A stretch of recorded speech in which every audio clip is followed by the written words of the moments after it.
Good morning guys, update po tayo ngayong umaga. Ang oras ay 7:16. Ayan. Tinaas na po natin yung motor dito. Walang tigil ang ulan ngayong umaga. Buti kaninang madaling araw hindi dire-diretso. Malalim na daw yung ilog.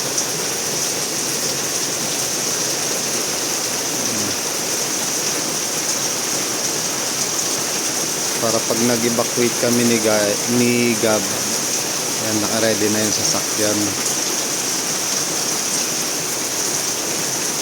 Ang tanong, may madaanan pa kaya mamaya? Pero hindi naman siguro babaha at mahina naman yung ulan.